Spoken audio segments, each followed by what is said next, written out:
Good morning, সবাই কেমন আছো? আশা করছি ভালোই আছো, আর আমরাও ভালো আছি। আমার নতুন একটি ব্লগে তোমাদের সবাইকে স্বাগত জানিয়ে আজকের দিনটা শুরু করলাম। তো এখন সকালবেলা কাজকর্ম হয়ে গেছে, তারপর ছেলেকে হাত মুখ ধুয়ে দিয়ে এখন এই যে পড়তে বসালাম। তারপর এসেছি চা খেতে।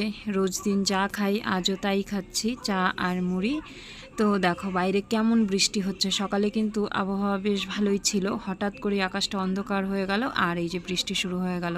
তো আমি শুধু চিন্তা করছি যে এরকম বৃষ্টি যদি থাকে তাহলে ছেলেটা যাবে কি করে পরীক্ষা দিতে।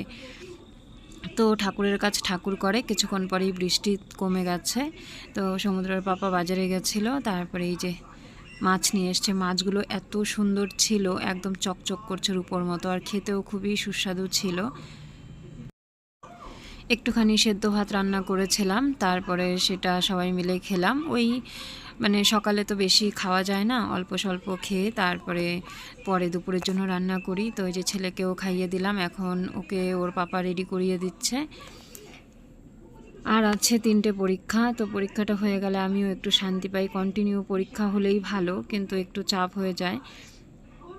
তো দেখো বৃষ্টি কমে কিন্তু আকাশে একদম ঝলমলে রোদ উঠেছে, আর এই যে বৃষ্টির জলগুলো এখন উঠোনে জমে আছে। ছাগলের কাণ্ড দেখো, পেয়ারা খাচ্ছে।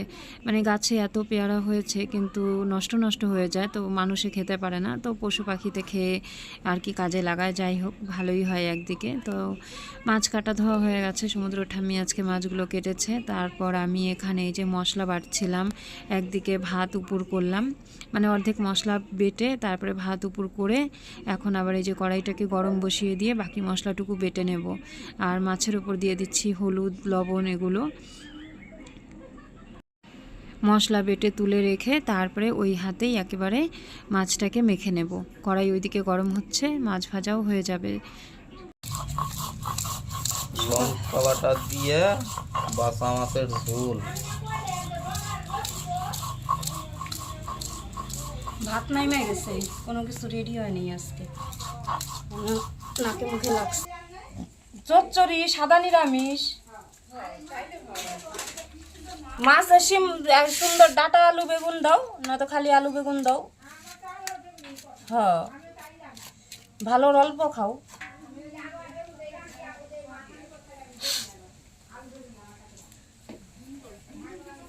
ওই ঘরে বসার জন্য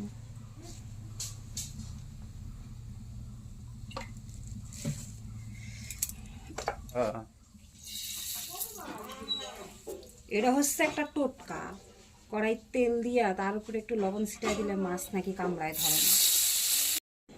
কথাটা কিন্তু সত্যি, যে কড়াইতে তেল দেওয়ার পরে একটু লবণ ছিটিয়ে নেড়ে চেড়ে তারপরে মাছ দিলে পরে মাছটা কখনোই আর কি কামড়ে ধরে না। তবে অবশ্যই কড়াইটাকে ভালো করে হিট হতে হবে, এটাই হচ্ছে মূল কথা আর কি। কড়াই যদি ভালো মতো হিট না হয় তাহলে মাছ আর কি পুরো লেগে যায় কড়াইয়ের মধ্যে। তো আমি আগে মাছ ভাজতে পারতাম না, মানে বুঝতাম না কখন মাছটা দেবো আর কি তেলের মধ্যে, কখন কড়াইতে তেল দেবো। তো এখন রান্না করতে করতে এখন সেই আইডিয়াটা হয়ে গেছে যে কখন এখন কড়াইটা হিট হয়ে গেছে, এখন তেলটা দেওয়া যায় আর কি।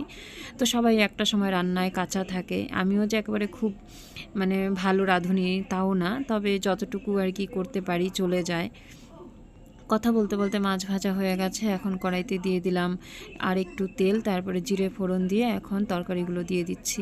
এখানে আছে আলু, বেগুন আর আছে কচু। তো সমুদ্রের পাপা রাগারাগি করছিল যে এত সবজি দেওয়ার কি দরকার, শুধু একটু আলু আর বেগুন দিয়েই মাছটা রান্না করলে পারতে, তাহলে খেতে ভালো লাগতো। এক গাদা সবজি দিয়ে মানে নানান পদের সবজি দিয়ে রান্না করলে কিন্তু ভালো লাগে না, যেটার সঙ্গে যেটা যায় আর কি। তো কি করব, আমরা মানুষও বেশি, ছোট বড় 5 জন। তো দুপুরবেলা খেলে আবার রাতেরবেলা হতে চায় না, সেজন্য আর কি একবারে বেশি করেই রান্না করি। তো যাই হোক, কথা বলতে বলতে তরকারিটাও কষানো হয়ে গেছে, আর গ্যাসের মধ্যে বসিয়েছিলাম একটুখানি গরম জল। তো জলটা খুব ভালো মতো গরম হয়নি, যেটুকুই হয়েছে দিয়ে দিলাম।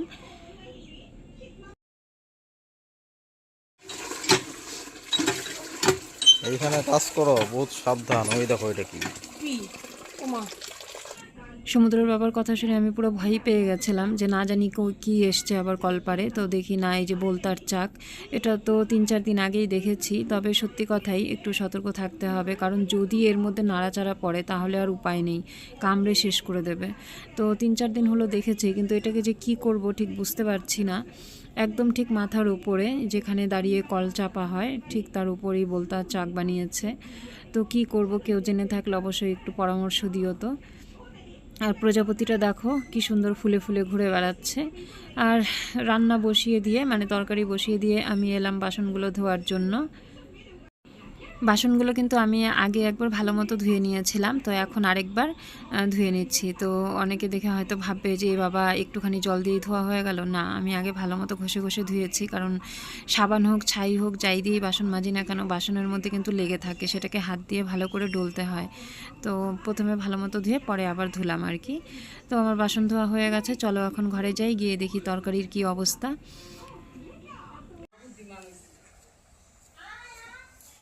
ঘরে এসে দেখি তরকারি শুকিয়ে একেবারে একটুখানি হয়ে গেছে। তো মাছটা যে দেবো সেই ঝোলটুকুও মানে কম পড়ে যাচ্ছিল। তো আমি জানিই না, সমুদ্রের পাপা বড় একটা লাকড়ি উনুনে গুজে দিয়ে তারপর আমার পেছন পেছন কলপারে গেছে। তা আমি বললাম যে তোমাকে লাকড়ি দিতে কে বলেছে? আমি ঠিক আমার আন্দাজ মতো একটা ছোট লাকড়ি দিয়ে কিন্তু গেছি। তারপরে ও মানে ভাবে যে যত তাড়াতাড়ি জাল জ্বলবে তত তাড়াতাড়ি রান্না হয়ে যাবে, এমনটা কিন্তু না।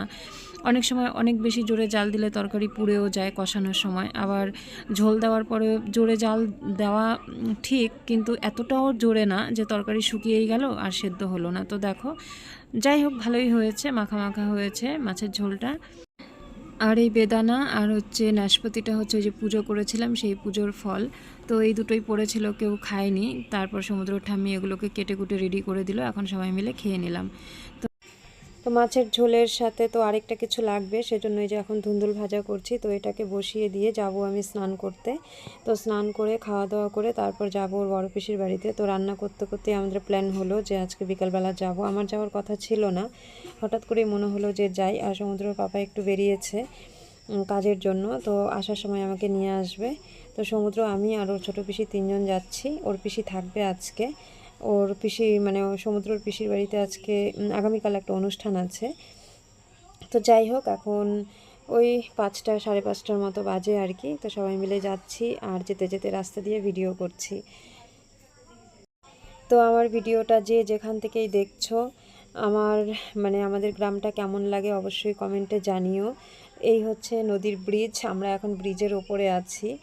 আর ব্রিজের মানে নদীর ডান পাশে আমাদের বাড়ি, আর নদীর বাঁ পাশে হচ্ছে সমুদ্রের পিসি বাড়ি, খুবই কাছাকাছি, মধ্যিখানে শুধু নদীটা।